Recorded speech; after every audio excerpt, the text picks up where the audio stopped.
I'm going to start today, as I often do, with something that for lots of us it's a little bit uncomfortable because, as far as I see, most small business owners, they're not overwhelmed because they're incapable. They're overwhelmed because their business has no structural support.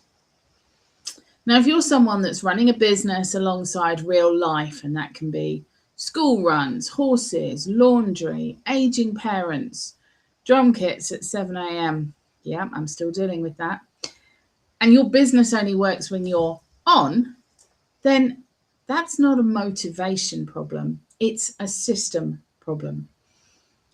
And I've been thinking about this a lot over the weekend. So today, I'm going to be talking about business process automation.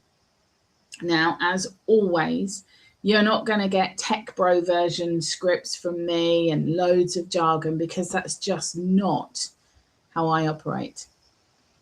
I'm going to give you the small business owner version, the I just want my evenings back version. Now, if that's you or it sounds like you, then make sure you subscribe to my channel because that's what we build here. Calm, capable systems that support real life wherever you are on your journey. So let's get started today. Now, what does business process automation actually mean?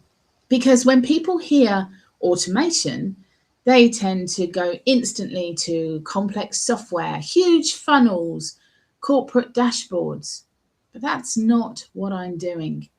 Business process automation to me simply means taking repeatable access and actions and giving it some kind of structure that is meaningful for you and for your business so that they don't rely on your memory or your mood. And really, that's it. That's about as sexy as it gets in my world of IT.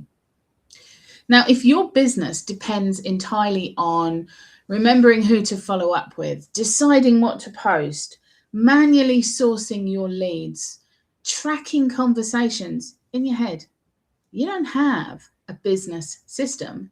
You have a mental load. And pretty soon, that's going to be a mental overload. And that, my friend, is invisible exhaustion. And that is not a pretty place to be. Now, for a long time, lead generation was without doubt the most draining part of my business. Not because it's complicated, but because it's never finished. So every day I had to think, well, who am I going to message today? Have I followed up? Is there enough pipeline to support my business over the coming weeks? It was like this constant low hum in the background. It was never dramatic, but never ever done. And I'm somebody who likes to put a line through a task or a tick in a box to say that job is done and I can move on. The fact that I couldn't do that, and every morning, even if I'd had a really good day today and I'd followed up with all my leads and done everything I needed to, I knew that tomorrow was going to be on my to-do list again, and I'd have to go through the same process again. And that I found incredibly draining. And really, for me, that's where I realized something that was really important and changed the landscape of my business significantly. Because lead generation, it isn't difficult conceptually. It's exhausting because of the daily consistency. Now, automation exists to remove relentless consistency from your nervous system, not to remove you. And that distinction is something that matters immensely. See, small businesses don't need to scale first. And that is where I think a lot of people get this wrong. They try to automate everything. They install 5 tools. They build complex workflows. Then they get overwhelmed again. Automation, in my opinion, needs to follow a very specific order. Relief first, optimization later. If a process makes you sigh every morning, that is exactly where you need to start and bring some automation into your system. It's not the shiny stuff, it's not the pretty stuff, it's the heavy stuff that we need to get some help with. So here's how you know it's time to bring automation into your business. You wake up and you're unsure what to prioritize. Maybe you forget follow-ups, or you feel behind even when you're working flat out. You see, that's not laziness. That is structural absence. Your brain is essentially acting as your CRM. Your memory is acting as your scheduler, and your mood is acting as your workflow. And that is unsustainable, certainly for any length of time.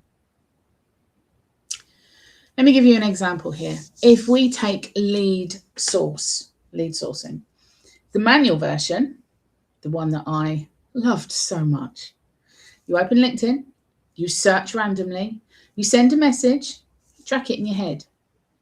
The structured version, you define your niche clearly once. You build a sourcing rhythm, you receive a list, you connect intentionally, and it feels much more authentic. And the job shifts from hunting to connecting. And hunting is the thing, I'm guessing, that drains you the most. Connection is what builds your business, and it's where you are allowed to shine as your authentic self. Now, if this is resonating with you already, I've linked a free Calm AI Quick Start guide below this video here. It's designed to walk you through identifying your first processes to automate so that you're not guessing. Download it, keep it simple, because clarity precedes automation. Now, I'm going to go a little bit deeper on this topic here. Automation is energy management. And this, I think, is the part that nobody talks about.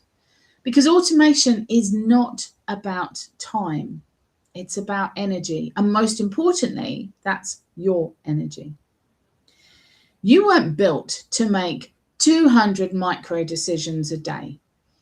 But most small businesses require that of you.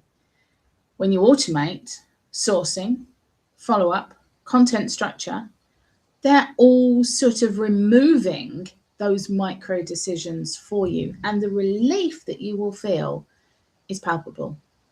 When you remove those micro decisions, you're going to increase your calm.